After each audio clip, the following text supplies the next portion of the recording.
It's Independence Day Eve here at Alumni Field, a beautiful event that they put on. And now we have the Cain SwampBats against the Sanford Mainers. It's a bit of a tradition that we have here at Alumni Field. I'm Fitzpatrick, Emma Cain. Emma, this is going to be a good type of feeling at the ballpark tonight. Well, I don't know if you can tell by my outfit, but I absolutely love 4th of July, Independence Day Eve baseball games, and I just think it brings so much energy.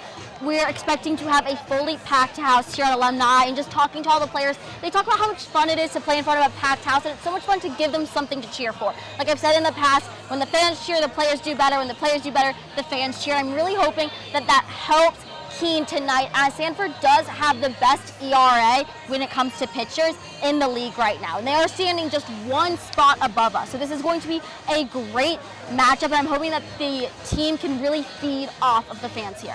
Well, you talk about giving something this crowd can cheer for. These past 5 games, the SwampBats are on a 5-game win streak for the first time this summer, and it seems like the ball is really rolling, especially offensively, but they've ran into a few scares. Talk about how that pitching staff has done a great job out of the bullpen, but at the end they just have trouble closing those ball games. I mean, there is a little trouble. Yesterday we had a little bit of a scare going to the bottom of the 9th with quite a big lead, only pull out the win by 1 run. But the starters have been great for Cain and definitely given Cain the ability to win.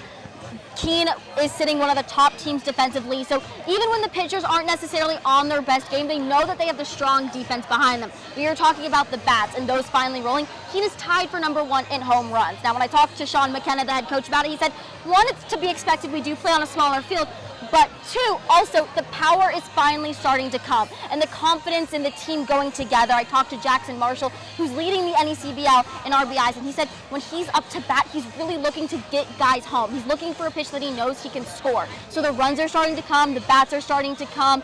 Cain is 2nd in OPS, so they're starting to really see these bats come alive, and like you said, the pitching staff started off incredibly strong, still very, very strong. We've had some pitchers go, we've had some new ones come in as well, though. But what are you looking for specifically from tonight's starter? Well, tonight we have a big event going on out beyond the ball game, but this offense has a switch in the lineup. We've seen, you mentioned league leaders. We have Jackson Smith on this ball club leading the league in batting average, but he is not in the lineup for the 2nd straight night after a little inflammation in his thumb. So he will be scratched, but it'll be a bit of a switch up. The top of the lineup looks a little different. You have Jackson Marshall going from that 3-hole to the 4th. Colin Anderson still at that leadoff spot. As we've seen, he's done a spectacular job. I want to see how they adjust. Yesterday it was a bit of a different starting lineup that they ran out, still scored 7 runs and won that ball game. So we'll see if they can do the same here. I mean, I've talked to the hitting coach, Casey O'Brien, about how they structured their lineup, and also head coach Sean McKenna about moving Colin Anderson to the top. He said Colin Anderson's batting average went up when he went to that top spot, and because Smith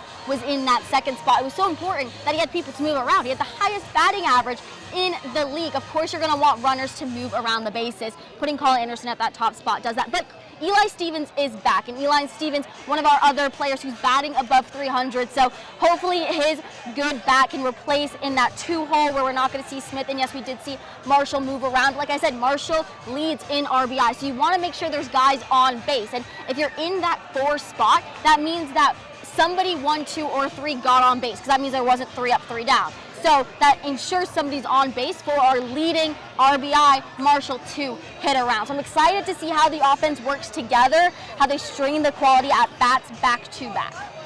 We should see how it turns out. SwampBats against the Sanford Mainers. Last year was a bit of a different one where it got rained out of the 9th inning. Fireworks went on during the delay, and then they resumed. SwampBats ended up losing in extra innings, so it'll be interesting tonight if the SwampBats can pull it over against the 1st place Sanford Mainers.